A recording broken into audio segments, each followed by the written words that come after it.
बसपा के एक युग का अंत हुआ है और नए युग की शुरुआत हुई है। ऐसे में समाजवादी पार्टी कांग्रेस और बसपा के साथ मिलकर आगामी 2024 का चुनाव लड़ेगी, जिस पर अखिलेश यादव ने अपना बयान दिया है। आने वाले समय में क्या होगा, किस तरह की रणनीति बनेगी, लेकिन अगर बहुजन समाज पार्टी ने इस तरह का निर्णय लिया तो नए नेतृत्व के साथ हम उम्मीद है कि बीजेपी से दूरी बनाकर रखी जाएगी। 2024 के चुनाव बीएसपी के साथ गठबंधन को लेकर अखिलेश यादव ने बयान दिया है। मुझे उसकी जानकारी नहीं है कौन किसके साथ आएगा। समाजवादी पार्टी का जो पहले से गठबंधन था, जो हमारे साथ पहले से साल थे, उनको लेकर वे चलेंगे। हर गठबंधन समान से होगा।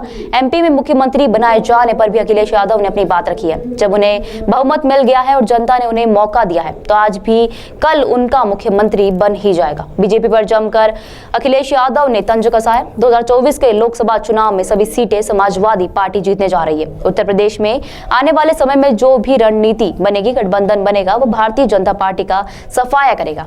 जनता दुखी है, परेशान है और जनता निराशा हुई है। इसके सरकार से इन्हें हिसाब किताब देना पड़ेगा। 10 साल का उत्तर प्रदेश की सरकार के 7 साल का बीजेपी को हिसाब देना है। 17 साल के कामकाज का बीजेपी के पास सिर्फ एक ही गारंटी है, दिल्ली और लखनऊ वाले अब पर उनके पास गारंटी अन्याय की है। ये सरकार बनेगी तो अन्याय की गारंटी है। दिल्ली और लखनऊ वालों को गारंटी है और उत्तर प्रदेश में महंगाई बढ़ेगी, घर पर बेरोजगार बैठेंगे, सरकारी संस्थाएं बंद होगी, सरकारी नौकरियां खत्म होगी, लोगों को परिवार नौकरियों के लिए भटकना पड़ेगा, आउटसोर्स में जाकर में अपमानित होना पड़ेगा। यह इनकी सबसे बड़ी गारंटी है। बिजली महंगी गारंटी है।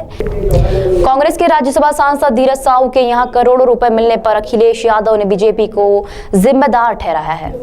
ऑपरेशन की जरूरत है, ऑपरेशन नहीं होगा तो ये गारंटी बीजेपी की है कि आप सरकारी अस्पताल में आओगे तो आपको इलाज न मिले, इसकी गारंटी है। अखिलेश के गढ़ में अभी कुछ दिन पहले राजभर आए थे, दयाशंकर के साथ घेरने की कोशिश की। भैया वो ये भी बोले थे कि वो रात को जाकर के गुलदस्ता दे आते हैं और दिन में विरोध करते हैं। इस पर देखिए, ये बीजेपी की रणनीति है।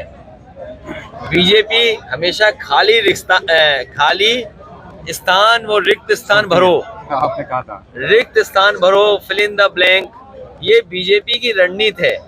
जैसे आपके चैनल में ऐड आता है बीच में, तो ये बीजेपी के लिए ऐड का काम करते हैं ये लोग। तो ऐड वाले नेता हैं ये? नहीं, ऐड वाले नहीं, रिक्त स्थान भरो भरने वाले कि भाई कोई मुद्दा उठाना है, सपा के खिलाफ बुलवाना है, तो इनके पास एजेंट हैं।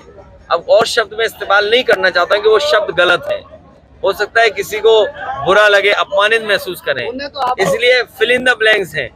सवाल वो नहीं है, सवाल है मुख्यमंत्री जी का, जो 46.56 बताते हैं। $1 ट्रिलियन की इकोनॉमी कैसे होगी? आपके छुट्टे जानवर घूम रहे हैं, गौशालाओं में गायों की जान जा रही है। हमने कहा कि अगर आप गौ सेवा आपके दिल और दिमाग में है, अगर आप सेवा भावना है, तो बिना बजट बढ़ाए गौशाला कैसे चलेंगी? आप गौशाला का बजट क्यों नहीं बढ़ा रहे हैं? और फिर मैनपुरी जैसा जिला मंत्री दे दिए हो। आप ये बताएं, टूरिज्म के लिए कौन सी बड़ी चीज आ गई है? क्या महंगाई कम हो गई? क्या बेरोजगारी दूर हो गई? क्या आप गारंटी देंगे रोजगार की? और फिर आप मध्य प्रदेश में लाडली बहना योजना चला रहे हैं। तेलंगाना में जो सरकार बनी है वो 2500 रुपए महिलाओं को देने जा रही है। छत्तीसगढ़ में हो सकता है वहां भी पैसा मिले महिलाओं को महीना। तो जो समाजवादी पेंशन थी, उत्तर प्रदेश में 500 रुपया महिलाओं को दिया जाता था, उसी की नकल करके लोगों ने इस तरह की योजनाएं बना करके सरकार बना ली। क्या उत्तर प्रदेश में गरीब महिलाओं को 3000 रुपए प्रति महीना मिलेंगे कि नहीं मिलेंगे? या जो समाजवादी पेंशन बंद की थी, अब तो कम से कम इनको शुरू करनी चाहिए। कांग्रेस के जो सांसद हैं धीरज साहू, उनके यहाँ सबसे ज्यादा मतलब अब तक की रेट में जो गैस पकड़ा गया है। अब बीजेपी का कहना ये है कि अभी तक ये अडानी कहते थे, लेकिन इनके तो एमपी खुद अडानी बने पड़े हैं। बीजेपी को शर्मिंदा होना चाहिए और बीजेपी को देश के सामने माफी मांगनी चाहिए। बीजेपी को शर्मिंदा होना चाहिए, बीजेपी को देश के सामने माफी मांगनी चाहिए इस बात के लिए कि नोटबंदी जैसी योजना उनकी फर्जी निकली। ये एक साऊ नहीं, इस तरह के न जाने कितने घरों में लोगों के पास पैसा होगा। सरकार अगर ये बात कह रही है कि किसी घर में 250 करोड़ से ज्यादा पैसा निकला है, तो सरकार ये भी बताए कि 2000 रुपए जो आपने छापे थे वो किन किन बैंकों में, किस जिले में, किस बैंक की ब्रांच में सबसे ज्यादा जमा हुए हैं। जो सरकार नोटबंदी का सबसे बड़ा फैसला लाई हो और कहती हो इसके बाद काला धन खत्म हो जाएगा, आतंकवाद खत्म हो जाएगा, तो बताओ उस व्यक्ति के घर पर या उस जगह पर इतना पैसे कैसे निकल रहा है।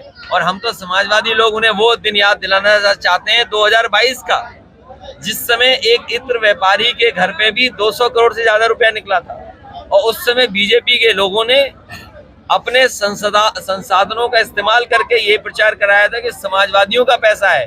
हम उन्हीं बीजेपी के लोगों से कहना चाहते हैं कि वो इत्र व्यापारी पे अगर समाजवादियों का पैसा था तो अब तो चुनाव आ गया है, कम से कम आधा ही हम लोगों के पास भिजवा दो। अतः जी फ्रीबीज की बात करते हैं, कम से कम इत्र का जो पैसा समाजवादियों का बताया था उसका आधा पैसा भिजवा दो। और सबसे बड़ी बात है, बीजेपी को माफी मांगनी चाहिए कि आखिरकार पैसे लोग कैसे इकट्ठा कर रहे हैं। अगर नोटबंदी योजना अच्छी थी, नोटबंदी के बाद काला धन इकट्ठा नहीं हो सकता है, तो आखिरकार वो इत्र व्यापारी जो कानपुर में पकड़ा गया था उस पे 200 करोड़ रुपए निकले और साहू जो अभी पकड़े गए